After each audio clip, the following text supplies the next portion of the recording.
My daughter's doctor had called up to say that her cancer had resurfaced. A year prior, she was diagnosed with cancer. When a parent loses a child, you still wonder, what could I have done to... The pain of watching your child suffer from illness is a wound no mother or father can bear. And for celebrities, those who are forced to wear bright smiles in front of thousands, the pain becomes even more silent, more merciless. Behind the spotlight are the long nights spent at the bedside, the faint breaths of a child, and a helplessness that cuts to the core. Some have sold everything they owned, sacrificed their fame, just to give their child one more day to live. This is a journey that's never been revealed on any front page. 21 black celebrities carrying the deepest pain a human can face, watching their child fight a life-threatening illness. And they, even as stars, couldn't save their children. Watch until the end of this video to understand that behind the glory are wounds no spotlight can ever reveal. 1. Dorothy Dandridge. The tragedy of a mother never called by name. Dorothy Dandridge was the first black woman ever nominated for a Best Actress Oscar in 1954. She wasn't just a symbol of talent, she represented hope for millions of African Americans in a society still drowning in prejudice. But when the spotlight dimmed, behind the beauty and the glory was an unspoken pain, a deep wound that fame could never heal. In 1942, Dorothy married Harold Nicholas, a famous dancer, in a love story that sparkled on stage but quickly turned cold behind closed doors. Just a year later, she gave birth to their daughter, Harolyn Suzanne Nicholas. But the joy of motherhood was soon overshadowed by worry. Harolyn grew up in silence, unable to speak, to laugh, or even to recognize her mother. When doctors revealed that Harolyn had suffered brain damage due to lack of oxygen at birth, it was as if someone had drained the blood straight from Dorothy's heart. Harolyn would never understand the word mother. She would never live like an ordinary child. Harold Nicholas slowly withdrew from their lives, leaving Dorothy alone in a relentless uphill battle.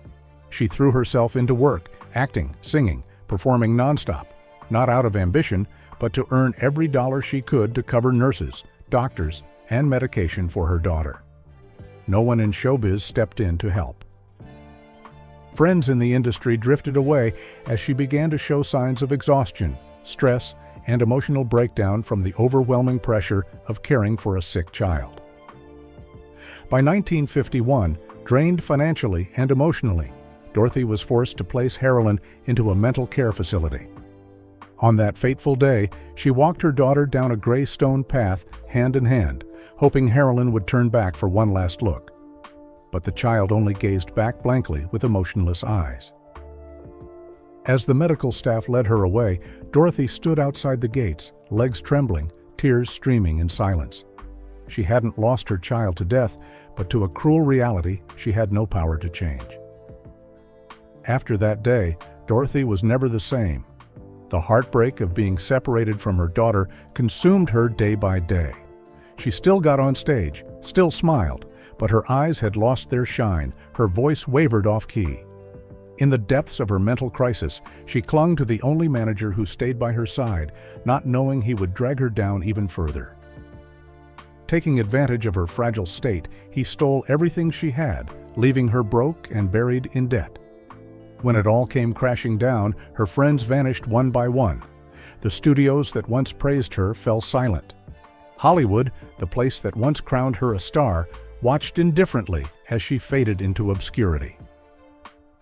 In 1965, in a cramped rented apartment, Dorothy was found dead, alone, with her hand limp and a few scattered antidepressant pills nearby.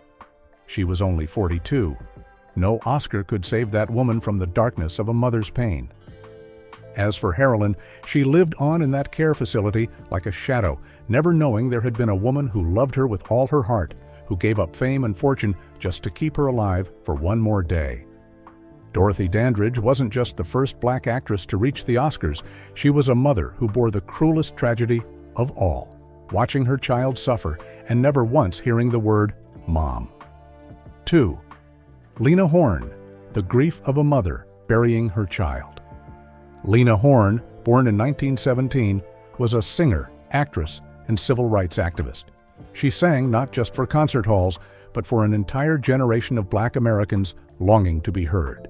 Yet few people knew that behind the stage lights, Lena carried a pain too deep for words, the pain of losing a child. Her son, Edwin "Teddy" Horne, suffered from chronic kidney disease since childhood, a serious, incurable illness where survival was measured one day at a time. Teddy's youth had no playgrounds, no childhood friends, only hospital rooms, needles, strict diets, IV fluids, and painkillers.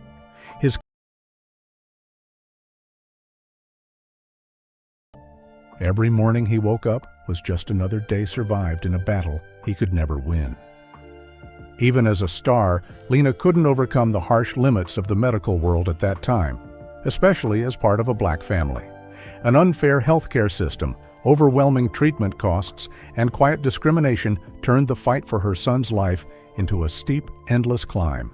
She performed to earn money, spoke out politically to demand the right to live, and sat silently for hours at Teddy's bedside, gently rubbing his hands. Lena had to stay strong as she watched her son endure wave after wave of pain, heart failure episodes, and exhausting dialysis treatments. In the winter of 1970, as cold winds swept through the streets of New York, inside a freezing hospital room, Lena held Teddy's hand tightly as he took his final breaths. The warmth faded from his fingers. The heart monitor let out one long, dragging beep. Lena didn't scream. She simply bowed her head, her shoulders trembling through that devastating moment. Her tragedy only deepened. That same year, her father passed away, and 5 years later, her beloved husband left her forever.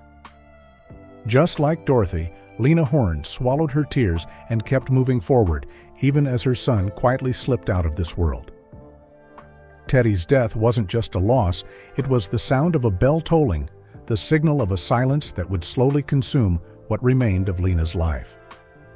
3. Nina Simone.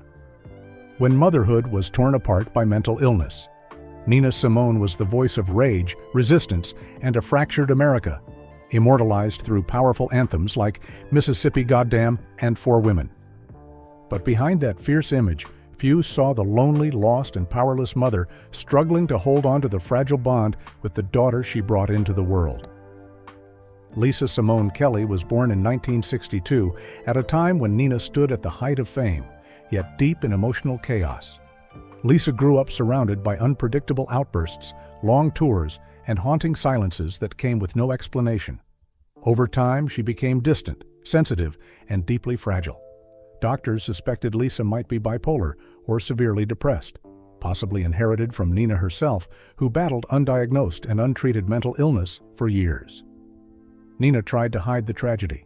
She placed Lisa in boarding school, sent money regularly, and kept living as though everything was under control. But Lisa was not okay.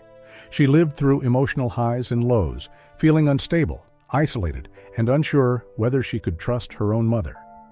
To her, Nina was at times gentle, at others, cold and unfamiliar. Their mother-daughter relationship became strained, dissolving into a silence that lasted for decades, like two parallel tracks never meeting. By the end of her life, Nina lived in exile in France, far from the stage, and even farther from Lisa. In her final years, illness eroded both her body and spirit. And then, one early day in 2003, inside a small apartment in southern France, Nina lay in bed, holding a worn photograph of Lisa. Her voice was raspy and trembling, and her final words slipped out like a whispered prayer. "Don't let me be misunderstood." No one responded. Her daughter wasn't there. Only the echoes of an old song filled the room, like the mother-daughter love that neither Nina nor Lisa was ever whole enough to keep. 4. Nat King Cole, the saddest duet in history. Nat King Cole was once the smoothest piano voice in America. He was the first black man to host his own national television show. But that icon vanished too soon in 1965, taken by lung cancer, when his daughter Natalie Cole was just 15. An absent father, a towering legacy, and a burden far too heavy for a girl still trying to find her way in a world without a guide. Natalie grew up pulled between two extremes, the dazzling light of the Cole name and the crushing loneliness of living in its shadow. Unable to handle the pressure, she spiraled into addiction. In her world, drugs replaced family. The stage took the place of the dinner table. By the 1980s, Natalie lived on the run, leaping from performance to high until her body began to fight back. Then came the diagnosis, hepatitis C. A silent punishment from her years of addiction, it ravaged her organs and led to kidney failure. By 2009, she needed a transplant, but her heart and her kidneys were already too tired to keep up the fight much longer. And yet, amid grueling treatments, Natalie still walked onto stages.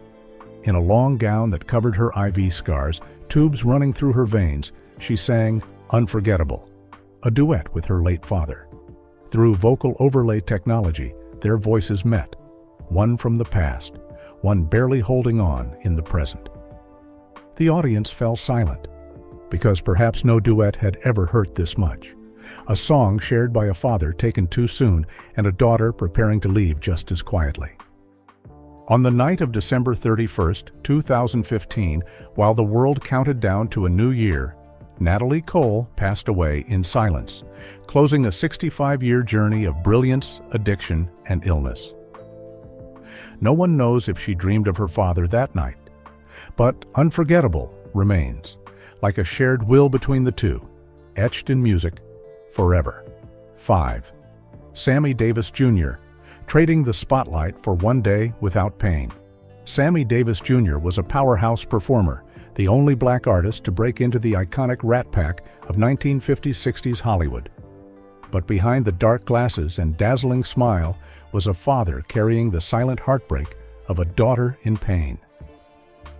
Michelle Davis was his adopted daughter, a child he brought home with the hope of building a happy family.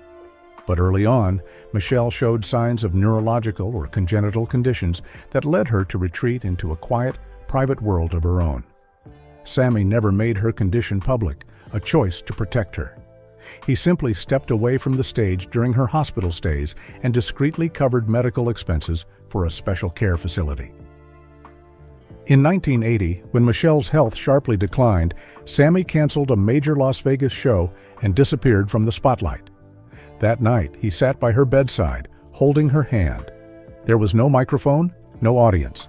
He softly sang Mr. Bojangles, a song about a lonely performer with a voice raspy and cracking near the end. Sammy wept. It was one of the rare moments when the man who once stood proud before presidents and broke racial barriers across Hollywood sat still, not as a legend, but as a helpless father. Michelle lived the rest of her life in quiet seclusion. Sammy passed away in 1990 from cancer, taking with him a guilt he never put into words. Not guilt for lost fame, but for the one thing he couldn't protect, even after conquering the world. 6. Harry Belafonte. A father singing alone. Outside the hospital window, Harry Belafonte, the king of calypso, the first black voice to top American charts with Banana Boat Song, Day-O, and a fierce advocate standing beside Martin Luther King Jr., carried a private sorrow in the midst of his public fight for justice, a child with a life-threatening illness known to no one. In the mid-1960s, at the peak of his fame, Harry abruptly canceled a European tour.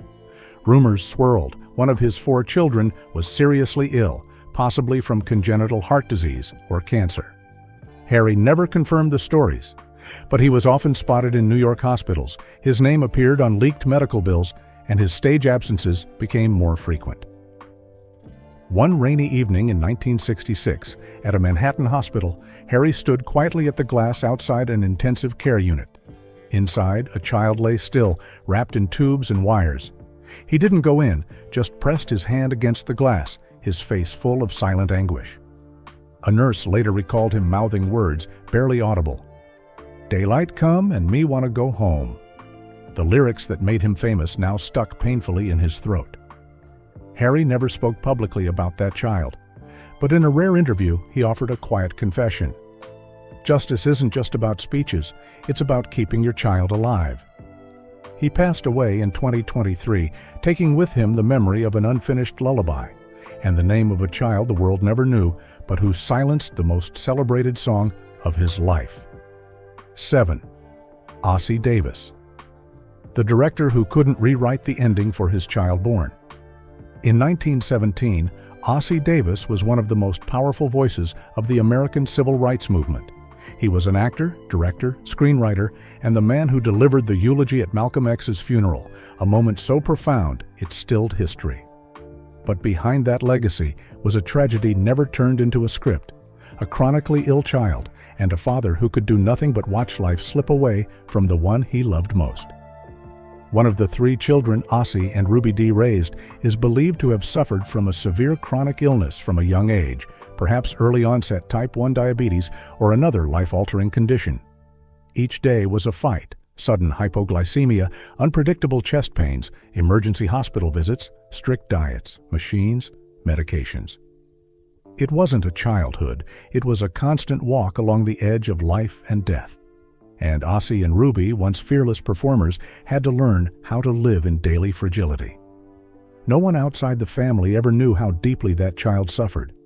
They couldn't play like other kids, always pale, exhausted, surrounded by IVs, needles, and oxygen masks. The toll wasn't just physical, it slowly drained the spirit of the whole household. Ruby once turned down a major role because she couldn't risk being away from her child, even for one night. Ozzie, in between shows and speeches, lived in dread of the phone ringing, each call a potential heartbreak from a nurse on the other end. One winter night in 1970, the child took a turn for the worse. Ozzie sat by the hospital bed, reading a poem he had written just for them.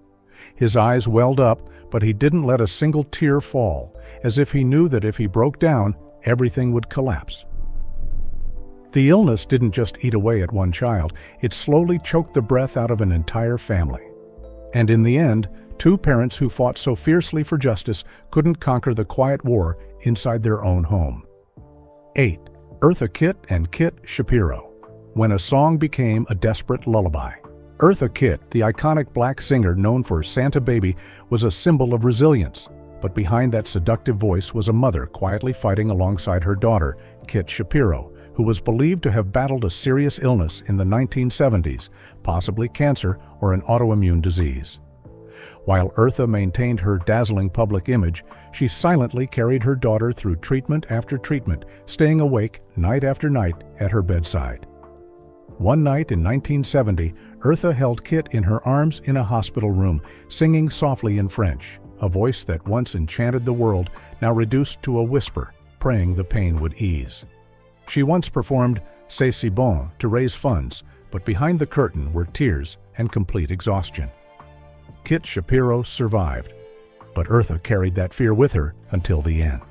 She passed away in 2008, leaving behind not only a legendary career, but also the memory of a mother who once used her voice not to perform, but to keep her child alive for just one more day. 9. Miles Davis, a father brought to his knees by his son's tragedy.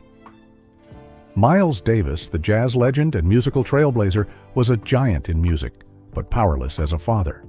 His son, Miles IV, spent his life struggling with mental illness and addiction, perhaps rooted in both genetics and a childhood filled with instability. Miles tried to help his son get clean, but he himself was trapped in addiction, creating a vicious cycle with no way out. One night in 1980 at a rehab center, Miles sat beside his son's bed and played a few short, broken notes on his trumpet, choked, fragmented, like a late apology. The melody was never released, but those who heard it said it was so heartbreakingly raw, it didn't need to be recorded to be remembered. Miles IV passed not long after. Davis lived another decade, carrying that song inside him, like a trumpet cut off mid-note, never able to save the one he loved most. 10. Etta James, a voice, singing on the edge of life. Etta James and her timeless "At Last" could quiet an entire room. But offstage, she was a mother drained to the core, watching her son, Danto, fight a losing battle with addiction and illness. Years of drug use had left him with liver and kidney failure, sending him in and out of hospitals. Etta took him to rehab again and again, but nothing worked.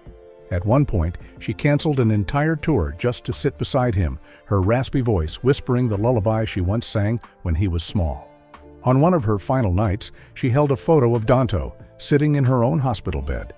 She no longer sang, only shallow, fading breaths remained, as if losing her son had extinguished the voice that once captivated the world. 11th, Diahann Carroll, the beautiful mother's heart, silently breaking. Diahann Carroll was the first black woman to lead a U.S. television show free of stereotypes, Julia. She was more than a beauty icon, she was a beacon of hope and strength for the black community. But behind her composed, elegant image was a woman who spent her final years quietly falling apart. Her daughter, Suzanne Kay, was diagnosed with a serious chronic illness in adulthood, reportedly an autoimmune disease that slowly caused her immune system to attack her own body. Diahann kept the pain hidden from the public. At high-profile events, she smiled, spoke with poise, wore fur coats and flawless wigs. But no one knew that, at night, she sat motionless by her daughter's hospital bed, holding her fragile hand, silently watching as new bruises bloomed, unable to understand why medicine had no answers. In 2010, when Suzanne faced life-threatening complications, Diahann withdrew from all public life. She gave no explanation. Friends say she didn't step away because of age, but because her heart simply couldn't take one more blow. In her final years, she lived quietly in Los Angeles, avoiding the media, appearing only occasionally at charity events, her once luminous face now dimmed. Diahann Carroll passed away in 2019 at the age of 84 after a long, silent battle. Not just with cancer, but with the slow-burning pain of watching her daughter suffer in a body that could never be healed. And of all the roles she played, none was more tragic or more powerful than that of the mother who walked away from the spotlight to sit in a white hospital room holding her daughter's hand until the very last breath. 12. Sidney Poitier, a real-life role. Too cruel to rehearse. Sidney Poitier, the first black man to win an Oscar for Best Actor, always carried himself with calm, dignity, and the strength to rise above prejudice. But real life offered no script, and no spotlight could soften the blow when one of his 6 children was believed to be diagnosed with cancer. In that moment, all the fame in the world meant nothing. In the early 1970s, he turned down several major roles to stay by his child's side during their final months. One quiet evening, Sidney sat beside the hospital bed, his hand trembling as he held his child's.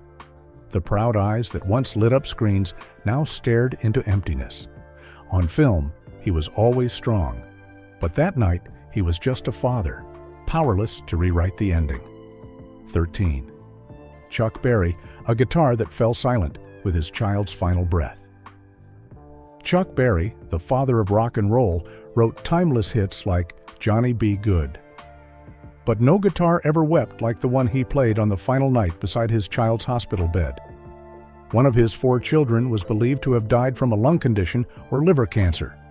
Chuck rarely spoke about his family, but once he composed a strange, mournful melody that was never released. Relatives recall a night in 1960 when he sat silently by his child's side, strumming slowly. Not the fiery rock and roll he was known for, but the sound of a breaking heart, each note falling like a sob left unfinished. 14. Red Foxx, drowning in debt to save his daughter. Red Foxx made America laugh in Sanford and Son, but beyond the screen, he faced a tragedy no comedy could soften.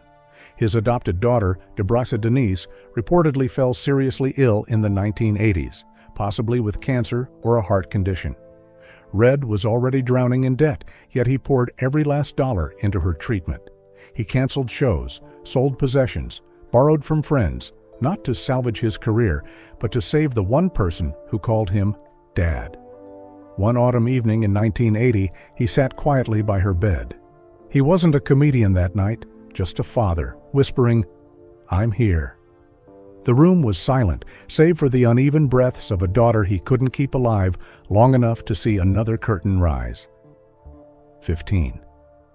Ella Fitzgerald, a voice that faded with every breath. Her son took. Ella Fitzgerald, the most awarded female artist of her jazz generation, owned a voice so pure it was called flawless. But inside that flawless voice was a mother's heart, quietly shattering. Her adopted son, Ray Jr., was believed to have battled a chronic illness since his teenage years. It wasn't a sudden death, it was a slow fading, year after year. Ella never let the public see. She kept touring, releasing records, smiling in interviews. But between tours, she would book emergency flights home, just to sit at her son's side during urgent hospital visits. One winter night, Ray Jr. seized for nearly 3 hours. Ella sat beside him, pressing a cold cloth to his forehead, her eyes hollow. She once whispered to her manager, "I can sing for the whole world, but I can't reach the pain when it's inside my child." After Ray Jr.'s death, Ella slowly stepped away from the spotlight. She passed in 1996, after years of battling diabetes so severe it took both her legs. In her final months, she no longer sang or listened to music. Family said her room was always silent, like jazz itself had stopped playing the day her son was no longer there to hear it. 16. James Baldwin and the Nameless Child. The final page never written. James Baldwin, the author of Go Tell It on the Mountain, a writer who could shake America with a single sentence, was brought to his knees in silence by a child no one knew. It was a foster child Baldwin took in during his time living in exile in France. The child suffered from a severe lung disease that progressed rapidly. Baldwin tried to write, partly to ease the pain, partly to preserve the final moments. The night the child died, he sat at his writing desk until morning without closing his eyes. On a blank page, he wrote only one line: "Some deaths are so silent, I can no longer hear myself." Baldwin died of stomach cancer in 1987, but those closest to him believed his spirit had long since faded. His later works felt disjointed, less resolved, as if he never truly wrote again after the night he lost that child. 17. Aretha Franklin and Clarence, the Queen, in a room no one saw. Aretha Franklin, the legendary voice, the symbol of soul and black resilience, hid a private sorrow behind every performance of respect. Her eldest son, Clarence, was believed to suffer from severe mental illness from a young age. Clarence lived in constant seizures, panic, emotional turmoil, completely disconnected from the world. Aretha kept touring, kept performing in front of thousands. But between sets, she always called home. "Is my son okay?" One time in the mid-1980s, Clarence had a violent episode. Aretha dropped the mic just before showtime and rushed to the hospital. That night, under the cold glow of fluorescent lights, she sat quietly by his side, exhausted, holding back tears. All her life, Aretha played two roles: a queen on stage and a mother who couldn't bring her son back to reality. She passed in 2018 from pancreatic cancer. But to those who truly knew her, her dying had started long before, when she realized that no song, no matter how powerful, could reach a child who could no longer hear her. 18. Marvin Gaye and Marvin III. When a song couldn't touch inherited pain. Marvin Gaye was the voice of America's soul, a poet of pain. But he was also the father of a son, Marvin Gaye III, who reportedly showed signs of long-term illness and mental health struggles from childhood. Marvin III grew up in chaos, a father battling addiction, a fractured home, a childhood without stability. He was raised in a world of music and sorrow, never knowing what safety felt like. Marvin tried to get him help, rehab, doctors, support programs, but he was also fighting to stay sane himself. Every time he held his son, he felt like he was holding a ghost of his own reflection. One night in 1980, after a psychotic episode, Marvin sat beside his son's bed. He gently touched his forehead, but Marvin III flinched, his eyes vacant. Marvin said nothing. He simply bowed his head and sighed, as if the song he was writing suddenly had no words left. Marvin Gaye was shot and killed by his own father in 1984, just one day before his 45th birthday. But in his heart, the real death may have come earlier, when he realized he couldn't save his son from the inherited wounds he had passed down. 19. Diana Ross and Rhonda. When beauty couldn't defy fate. Diana Ross, the dazzling diva of the Supremes, captivated every spotlight. But behind the glamour, she faced a quiet fear. Her daughter Rhonda reportedly struggled for years with mental health challenges and emotional instability. Rhonda was the fiery child of Diana's youth, but she gradually slipped into long bouts of depression, anxiety, and emotional collapse. Diana quietly sought out treatments, concealed everything from the press, used every connection she had to keep her daughter safe, if only for one more day. In 1990, Diana declined a major award show performance. Rumors spread she was being difficult. But that night, she sat in a quiet hospital room, holding Rhonda's hand as she recovered from a severe breakdown. Diana smiled while her daughter watched. But the moment Rhonda turned away, Diana collapsed into tears. She still lives. She still shines. But behind those eyes is a light not made for the stage. It is the shadow of a mother who once held her child through unbearable pain. 20. Ray Charles, a genius whose hands couldn't save his child.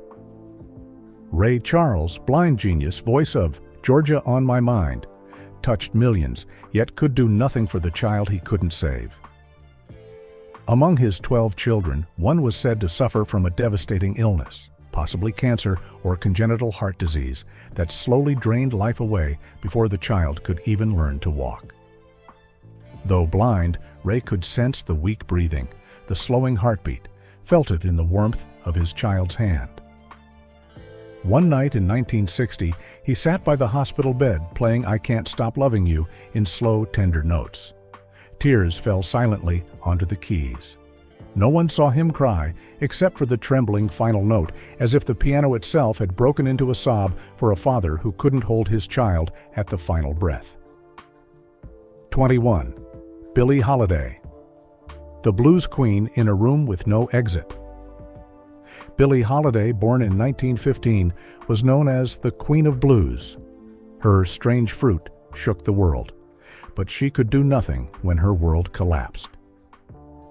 Her adopted son, Bevan, born in 1939, was diagnosed with leukemia, a deadly blood cancer that turned the body against itself, triggering endless fevers, uncontrollable bleeding, and organ failure in a matter of weeks. Billie poured every dollar from her performances into his care, fighting a system cold and hostile to black families. But no matter how hard she tried, she couldn't save him, only prolong the suffering. In 1947, in a dark hospital room, Bevan lay pale, lips blue, the sheets stained with blood. He passed quietly, and Billie was left with a heart that went silent. She died in 1959 at 44, but those closest to her say her heart had stopped beating the night Bevan's blood ran dry. They were stars, divas, legends, civil rights icons, voices that moved generations. But when their children fell ill, all the glory meant nothing. 21 powerful souls. From the world's biggest stages to the loneliest hospital rooms, they shook the earth with their talent, but could not shake fate when it came for their children. If you've ever believed celebrities don't know pain, perhaps you've never seen what they gave up just for their child to live one more day. And you, have you ever felt that kind of pain? Share your story in the comments, because some kinds of sorrow only a parent can truly understand.